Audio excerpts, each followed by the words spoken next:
व्यवस्था विवरण अध्याय 16। व्यवस्था विवरण अध्याय 16।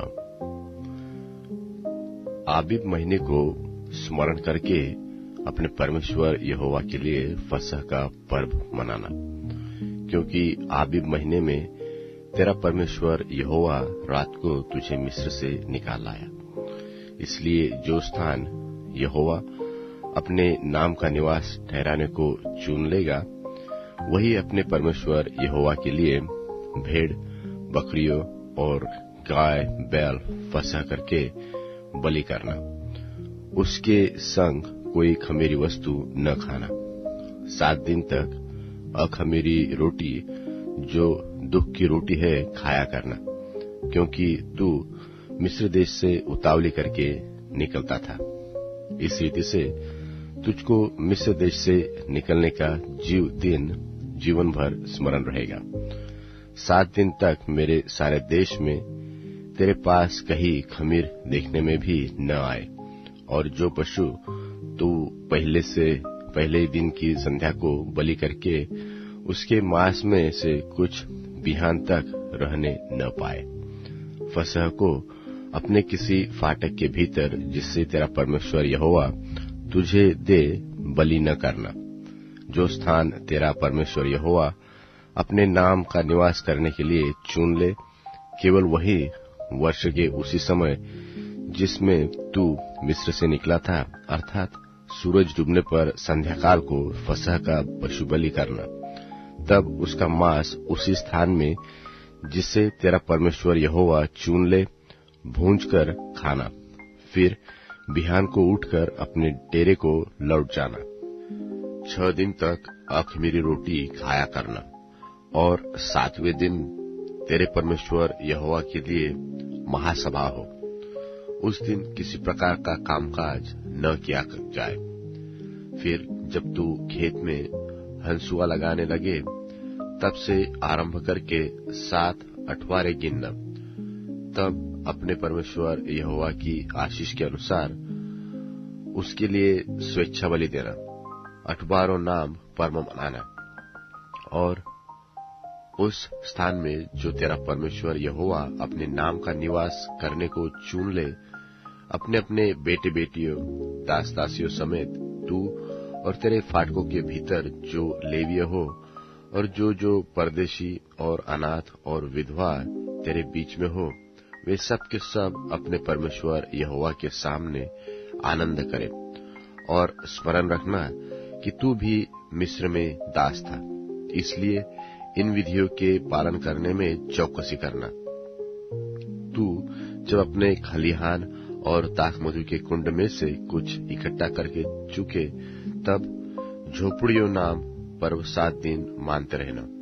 और अपने इस पर्व में अपने अपने बेटे, दास दासियों समेत तू और जो लेवीय और परदेशी और अनाथ और विधवाएं तेरे फाटकों के भीतर हो, वे भी आनंद करें। जो स्थान यहोवा चुन ले, उसमें तू अपने परमेश्वर यहोवा के लिए 7 दिन तक पर्व मानने रहना, क्योंकि तेरा परमेश्वर यहोवा तेरी सारी बढ़ती में और तेरे सब कामों में तुझको आशीष देगा। तू आनंद ही करना। वर्ष में 3 बार, अर्थात अखमीरी रोटी के पर्व और 8 के पर्व और झोपड़ियों के पर्व, इन तीनों पर्वों में तुम्हारे सब पुरुष अपने परमेश्वर यहोवा के सामने उस स्थान में जो वह चुन लेगा जाए। और देखो, छूछे हाथ परमेश्वर के सामने कोई न जाए। सब पुरुष अपनी अपनी पूंजी और अपने अपने आशीष के अनुसार जो तेरे परमेश्वर यहोवा ने तुझको दी हो, दिया करे। तू अपने एक एक गोत्र में से अपने सब फाटकों के भीतर, जिन्हें तेरा परमेश्वर यहोवा तुझको देता है, न्यायी और सरदार नियुक्त कर लेना, जो लोगों का न्याय धर्म से किया करे। तुम न्याय न बिगाड़ना। तू न तो पक्षपात करना और न तो घूस लेना, क्योंकि घूस बुद्धिमान की आंखें अंधी कर देती है और धर्मियों की बातें पलट देती है। जो कुछ नितांत ठीक है, उसी का पीछा पकड़े रहना। जिससे तू जीवित रहे, और जो देश तेरा परमेश्वर यहोवा तुझे देता है उसका अधिकारी बना रहे। तू अपने परमेश्वर यहोवा की जो वेदी बनाएगा उसके पास किसी प्रकार की लकड़ी की बनी हुई अशेरा का स्थापन न करना और न कोई लाट खड़ी करना, क्योंकि उसे तेरा परमेश्वर यहोवा घृणा करता है। व्यवस्था विवरण अध्याय 17। तू अपने परमेश्वर यहोवा के लिए कोई बैल व भेड़ बकरी बलि न करना जिसमें दोष व किसी प्रकार की खोट हो, क्योंकि ऐसा करना तेरे परमेश्वर यहोवा के समीप घृणित है। जो बस्तियां तेरा परमेश्वर यहोवा तुझे देता है, यदि उसमें से किसी में कोई पुरुष व स्त्री ऐसी पाई जाए जिसने तेरा परमेश्वर यहोवा की वाचा तोड़कर ऐसा काम किया हो जो उसकी दृष्टि में बुरा है, अर्थात मेरी आज्ञा उल्लंघन करके पराये देवताओं की व सूर्य व चंद्रमा व आकाश के गण में से किसी की उपासना की हो व उनको दंडवत किया हो, और यह बात तुझे बतलाई जाए और तेरे सुनने में आए, तब भली भांति पूछ पाछ करना। और यदि यह बात सच ठहरे कि इस्राएल में ऐसा घृणित कर्म किया गया है, तो जिस स्त्री व पुरुष ने ऐसा बुरा काम किया हो, उस पुरुष व स्त्री को बाहर अपने फाटकों पर ले जाकर ऐसा पत्थर वहा करना कि वह मर जाए। जो प्राणदंड के योग्य ठहरे वह एक ही की साक्षी से न मार डाला जाए, किंतु 2 व 3 मनुष्यों की साक्षी से मार डाला जाए। उसके मार डालने के लिए सबसे पहले साक्षियों के हाथ और उनके बाद और सब लोगों के हाथ उस पर उठे। किसी रीति से ऐसी बुराई को अपने मध्य में से दूर करना। यदि तेरी बस्तियों के भीतर कोई झगड़े की बात हो, अर्थात आपस के खून व विवाद व मारपीट का कोई मुकदमा उठे और उसका न्याय करना तेरे लिए कठिन जान पड़े, तो उस स्थान को जाकर जो तेरा परमेश्वर यहोवा चुन लेगा, लेवीय याजकों के पास और उन दिनों के न्यायियों के पास जाकर पूछ पाछ करना कि वे तुझको न्याय की बातें बतलाएं, और न्याय की जैसी बात उस स्थान के लोग जो यहोवा चुन लेगा तुझे बता दे, उसी के अनुसार करना। और जो व्यवस्था वे तुझे दे उसी के अनुसार चलने की चौकसी करना। व्यवस्था की जो बातें वे तुझे बताए और न्याय की जो बातें वे तुझसे कहे उसी के अनुसार करना। जो बातें वे तुझको बताए उससे दाहिना व बाएं न मुड़ना। और जो मनुष्य अभिमान करके उस याजक की जो वहां तेरे परमेश्वर यहोवा की सेवा टहल करने को उपस्थित रहेगा न माने व उस न्याय की न सुने, तो वह मनुष्य मार डाला जाए। इस प्रकार तू इस्राएल में से ऐसी बुराई को दूर कर देना। इससे सब लोग सुनकर डर जाएंगे और फिर अभिमान नहीं करेंगे। जब तू उस देश में पहुंचे जिसे तेरा परमेश्वर यहोवा तुझे देता है और उसका अधिकारी हो, और उसमें बसकर कहने लगे कि चारों ओर की सब जातियों की नाई मैं भी अपने ऊपर राजा ठहराऊंगा, तब जिसको तेरा परमेश्वर यहोवा चुन ले अवश्य उसी को राजा ठहराना। अपने भाइयों ही में से किसी को अपने ऊपर राजा ठहराना। किसी परदेशी को जो तेरा भाई न हो तू अपने ऊपर अधिकारी नहीं ठहरा सकता, और वह बहुत घोड़े न रखे, और न इस मनसा से अपनी प्रजा के लोगों को मिस्र में भेजे कि उसके पास बहुत से घोड़े हो जाए, क्योंकि यहोवा ने तुझसे कहा है कि तुम उस मार्ग से फिर कभी न लौटना। और वह बहुत स्त्रियां भी न रखे, ऐसा न हो कि उसका मन यहोवा की ओर से पलट जाए, और न वह अपना सोना रूपा बहुत बढ़ाए। और जब वह राजगद्दी पर विराजमान हो, तब इसी व्यवस्था की पुस्तक जो लेवीय याजकों के पास रहेगी उसकी एक नकल अपने लिए कर ले, और वह उसे अपने पास रखे और अपने जीवन भर उसको पढ़ा करे, जिससे वह परमेश्वर यहोवा का भय मानना और व्यवस्था और विधियों की सारी बातों को मानने में चौकसी करना सीखे, जिससे वह अपने मन में घमंड करके और अपने भाइयों को तुच्छ न जाने और न इन आज्ञाओं से तो दाहिने मुड़े और न बाएं, जिससे कि वह और उसके वंश के लोग इस्राएलियों के मध्य बहुत दिनों तक राज्य करते रहे। व्यवस्था विवरण अध्याय 18। व्यवस्था विवरण अध्याय 18। लेवीय याजकों का वरन सारे लेवीय गोत्रियों का इस्राएलियों के संग कोई भाग व अंश न हो। उनका भोजन हव्य और यहोवा का दिया हुआ भाग हो। उनका अपने भाइयों के बीच कोई भाग न हो, क्योंकि अपने वचन के अनुसार यहोवा उनका निज भाग ठहरा है। और चाहे गाय बैल चाहे भेड़ बकरी का मेल बलि हो, उसके करने वाले लोगों की ओर से याजकों का हक यह हो कि वे उसका कंधा और दोनों गाल और जोज याजक को दे। तू उसको अपनी पहली उपज का अन्न, नया दाख मधु और टटका तेल और अपनी भेड़ों का वह उपज देना जो पहली बार कतरा गया हो, क्योंकि तेरे परमेश्वर यहोवा ने तेरे सब गोत्रियों में से उसी को चुन लिया है कि वह और उसके वंश सदा उसके नाम से सेवा टहल करने को उपस्थित हुआ करे। फिर यदि कोई लेवीय इस्राएलियों की बस्तियों में से किसी से, जहां वह परदेशी की नाई रहता हो, अपने मन की बड़ी अभिलाषा से उस स्थान पर जाए जिसे यहोवा चुन लेगा, तो अपने सब लेवीय भाइयों की नाई जो वहां अपने परमेश्वर यहोवा के सामने उपस्थित होंगे, वह भी उसके नाम से सेवा टहल करे और अपने पूर्वजों के भाग के मोल को छोड़ उसको भोजन का भाग भी उनके समान मिला करे।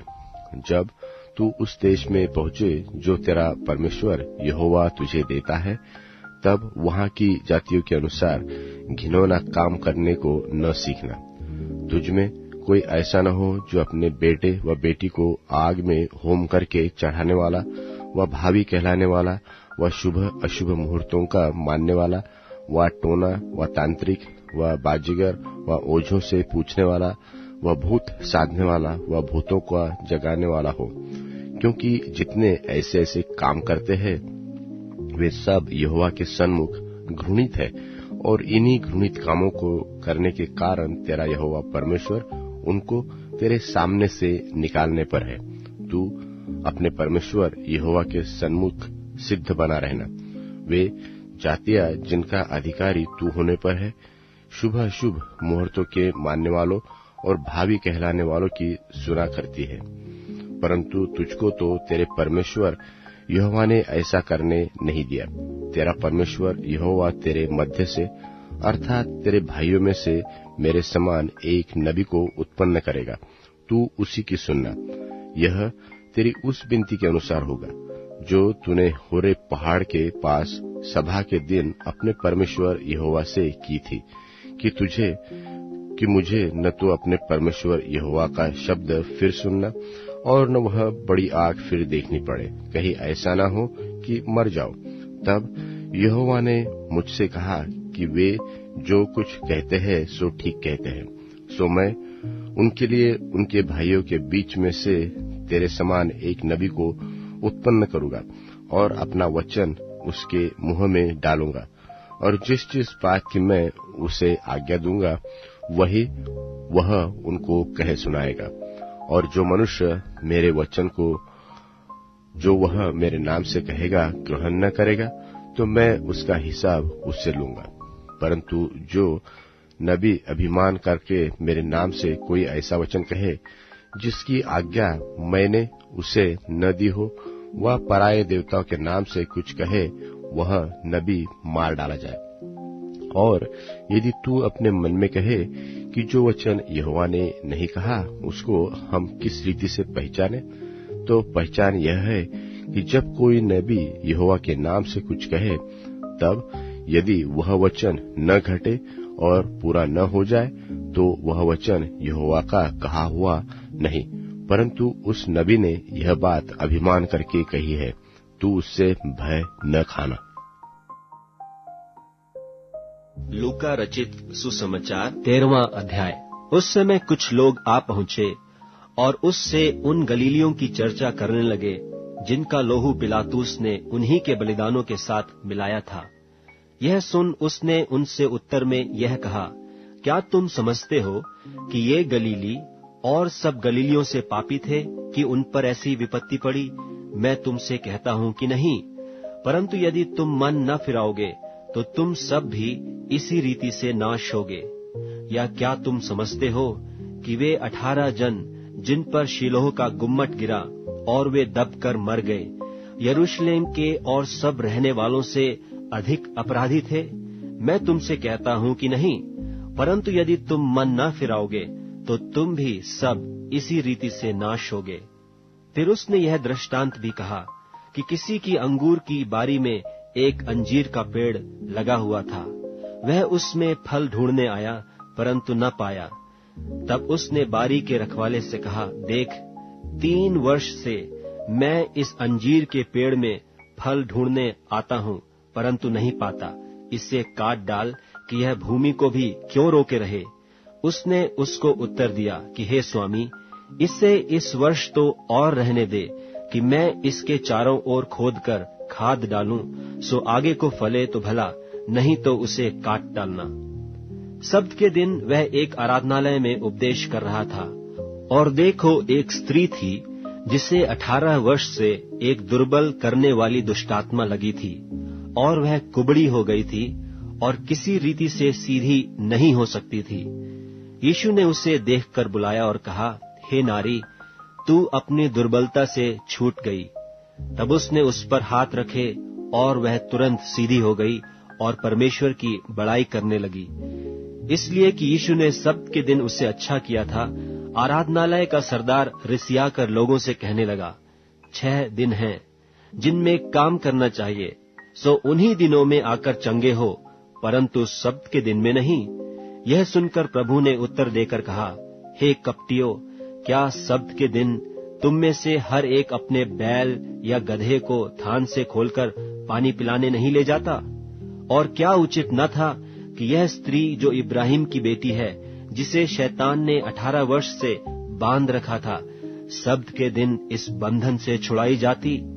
जब उसने ये बातें कहीं तो उसके सब विरोधी लज्जित हो गए, और सारी भीड़ उन महिमा के कामों से जो वह करता था आनंदित हुई।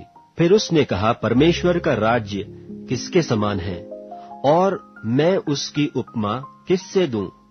वह राई के एक दाने के समान है, जिसे किसी मनुष्य ने लेकर अपनी बारी में बोया, और वह बढ़कर पेड़ हो गया, और आकाश के पक्षियों ने उसकी डालियों पर बसेरा किया। उसने फिर कहा, मैं परमेश्वर के राज्य की उपमा किससे दूं? वह खमीर के समान है, जिसको किसी स्त्री ने लेकर 3 पसेरी आटे में मिलाया, और होते होते सब आटा खमीर हो गया। वह नगर नगर और गांव गांव होकर उपदेश करता हुआ यरूशलेम की ओर जा रहा था, और किसी ने उससे पूछा, हे प्रभु, क्या उद्धार पाने वाले थोड़े हैं?